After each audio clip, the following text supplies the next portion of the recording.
Fairmont was a town of contradictions. On the surface, it was a charming city with bustling streets, cozy cafes, and a thriving arts district. But beneath its polished exterior lurked a deep-rooted divide, one that played out in quiet whispers, cautious glances, and more often than not, in encounters between law enforcement and the community they were meant to protect. Officer Mercer and Officer Grady walked the streets with the swagger of men who believed they owned them. Their reputation was well known. They patrolled the town not as peacekeepers, but as enforcers of an unspoken rule. Some people belonged here and some didn't. On this particular afternoon, their focus landed on a lone black man stepping out of a sleek black sedan near City Hall. Dressed in a tailored navy suit, his presence exuded confidence, success, and authority. A leather briefcase in hand, he walked with purpose. But to Mercer and Grady, authority and blackness were not supposed to coexist. Suspicious, Mercer muttered, nudging Grady. Definitely, Grady agreed. Doesn't fit. As if in perfect synchronization, they made their move. Sir, stop right there, Mercer barked, hand hovering over his holstered weapon. The man paused, his expression a mix of mild curiosity and weariness. His shoulders squared, his gaze unwavering. Officers, is there a problem? We've had reports of a vehicle matching yours involved in a theft nearby, Grady added, his voice dripping with artificial concern. The man raised an eyebrow. That's a serious accusation. May I see the report? Mercer's jaw clenched. Hands where I can see them. You're under arrest for obstruction of justice. The escalation was immediate. Mercer yanked the man's arms behind his back, snapping the cold metal of the handcuffs around his wrists. The man did not resist, though his voice remained calm and firm. You're making a grave mistake. Laughter erupted from the two officers, their arrogance unchecked. Around them, pedestrians paused, some pulling out their phones to record. The city had seen this before, but today was different. Today, the world was watching. At the Fairmont Police Precinct, Daniel Lawson sat in a dimly lit holding cell. He was no stranger to the law. Only, he had never expected to find himself on this side of it. His presence unsettled the officers. He wasn't shouting. He wasn't pleading. He wasn't reacting the way they had expected. Instead, he sat with composure of a man who knew exactly how this would end. Mercer and Grady took turns mocking him. Think you're a big shot, huh? Mercer sneered. Grady smirked. Guess he thinks staying quiet makes him look innocent. Daniel finally spoke, his voice sharp as a knife cutting through the air. I need to contact my office. I have court tomorrow. The sergeant on duty, a balding man with permanent exhaustion etched into his features, leaned back in his chair. Court? What? You planning to defend yourself in front of a judge? Daniel's gaze did not waver. No, I am the judge. Silence. The room stilled as the sergeant's smirk faltered. With trembling fingers, he tapped away at his keyboard. The moment Daniel Lawson's name appeared on the screen, his face went pale. Justice of the Peace. Presiding judge at Fairmont Municipal Court. The panic was palpable. Mercer and Grady stiffened, suddenly unable to meet Daniel's eyes. The confidence they had carried earlier began to crack, their arrogance replaced by something more akin to dread. For the first time, they realized they had made a mistake. A grave, career-ending mistake. The next morning, the Fairmont Municipal Court was packed. Journalists filled the aisles, cameras ready to capture every moment. The story of Daniel Lawson's wrongful arrest had gone viral overnight. It had sparked outrage, with community members demanding accountability. And now, the very officers who had cuffed him in broad daylight had to stand before him, this time with no badge to shield them. When Daniel entered the courtroom, robed in black, the room fell silent. He took his seat behind the bench, his eyes scanning the room before landing on Officers Mercer and Grady. The two men stood in stark contrast to their usual bravado. Their faces were pale, their shoulders tense. The authority they had wielded so recklessly the day before was nowhere to be found. Officers Mercer and Grady. Daniel's voice rang through the chamber, steady and resolute.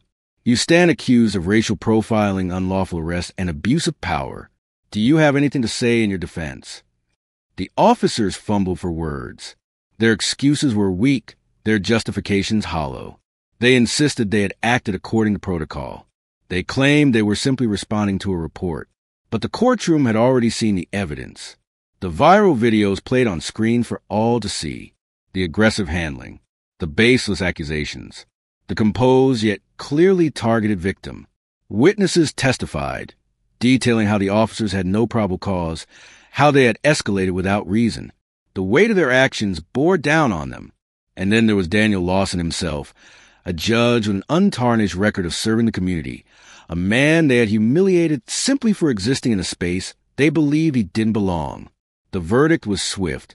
Officers Mercer and Grady, you are hereby suspended without pay, pending further investigation. Your conduct is no longer a matter of internal discipline. It is a matter of public trust. The tension in the courtroom broke into murmurs, some relieved, others still simmering with anger. The police chief, looking drained, issued a public apology.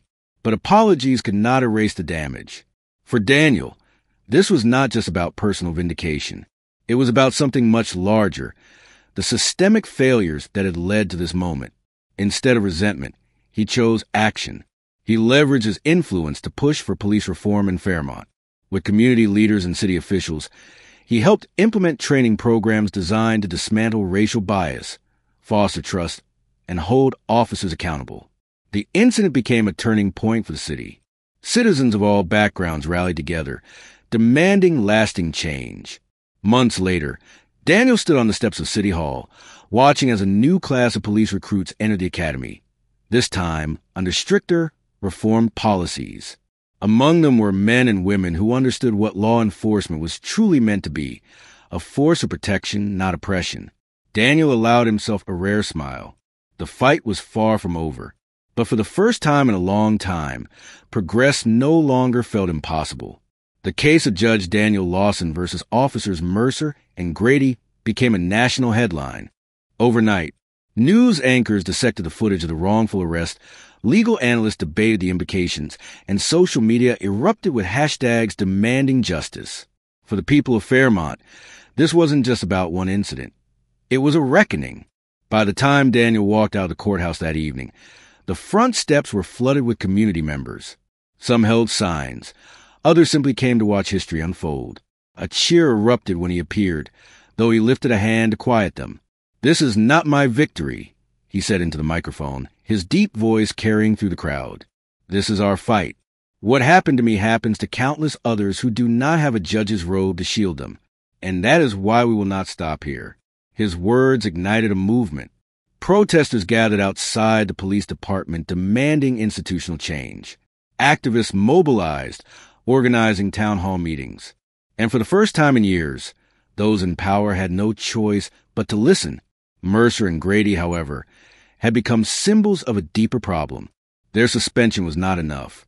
The community wanted full accountability. They wanted justice. And Daniel Lawson would make sure they got it. The Department of Internal Affairs launched a full-scale investigation into Mercer and Grady's past conduct. As the public outcry grew, more and more people came forward with complaints against the two officers. A black business owner recounted how they had harassed him outside his store. A teenager described being searched and humiliated without reason. A single mother recalled a night they pulled her over and forced her to sit on the curb for an hour, her young daughter crying in the back seat. Each story painted the same picture. Two officers who had used their badges as weapons of intimidation rather than protection. Mercer and Grady were no longer just rogue cops. They were evidence of a system that had allowed them to thrive. Under mounting pressure, the Fairmont police chief was forced to take further action. It was announced in a press conference that the two officers were fired from the department, their law enforcement certifications revoked pending review. But the people weren't done yet. A civil rights group, backed by Daniel himself, filed a civil lawsuit against the city for enabling the officers' misconduct. The mayor, desperate to de-escalate the situation, ordered a full audit of the department. For Mercer and Grady, the consequences were swift and severe. But for Daniel, this was only the beginning. The Fairmont Police Reform Initiative was born out of the scandal. Daniel Lawson spearheaded the movement, partnering with city officials and activists to reshape how policing was done in the city. Their demands were clear. Mandatory anti-bias training for all officers, a civilian oversight board to investigate misconduct, body cameras with strict regulations on when they could be turned off, an end to quotas and targeted patrols in minority communities. The pushback was immediate. Some officers resigned in protest, claiming they were being unfairly targeted. Others begrudgingly complied. But change was happening. Months later, Daniel walked through the newly established Community Policing Center, a facility designed to encourage positive relationships between law enforcement and residents. A group of fresh recruits stood in the lobby, a diverse class selected under new hiring standards. A young officer approached him, her uniform crisp and new. "Judge Lawson," she said, "I just want to say I joined because of you. We need to do better, and I want to be part of that." Daniel studied her for a moment, then nodded. "Then make sure you hold yourself and your colleagues accountable." She nodded solemnly. For the first time in years, he allowed himself a glimmer of hope. A full year had passed since that fateful day when Daniel had been placed in handcuffs. Much had changed in Fairmont. The police department had undergone a massive overhaul. The Oversight Committee had begun investigating complaints with real authority, and the community had grown stronger in its fight for justice. And yet, Daniel knew the work was never truly done. One evening, as he locked up his office at the courthouse, he noticed a familiar face outside, Mercer. The former officer looked different. His once neatly pressed uniform was gone, replaced by a wrinkled dress shirt and a tired expression. He hesitated before stepping forward. "Judge Lawson," he said, his voice quieter than Daniel had ever heard it. Daniel crossed his arms, waiting. Mercer exhaled, shifting his weight. "I was wrong." It was not an excuse, not a justification, just a statement of fact. Daniel didn't respond right away. Instead, he studied the man who had once arrested him for no reason. "You were," he said finally. Mercer nodded. "I lost everything. But honestly, maybe I deserved to." Daniel sighed. He had fought for accountability, not revenge. "I don't know what you're looking for from me," he said honestly. "But I do know that if you really regret what you've done, then prove it. Be better than the man who put me in handcuffs that day." Mercer swallowed hard. Then, without another word, he turned and walked away. Daniel watched him go, a weight in his chest. He didn't know if people like Mercer could truly change. But he did know one thing. The system had changed. And that, for now, was enough. Months later, Daniel sat on the steps of City Hall, watching the sun set over Fairmont. The fight for justice was long and exhausting, but the victories, no matter how small, made it worth it. As he watched the next group of new police recruits enter the academy, he felt something he hadn't felt in a long time. Hope. Change wasn't easy, but it was happening, and that was only the beginning.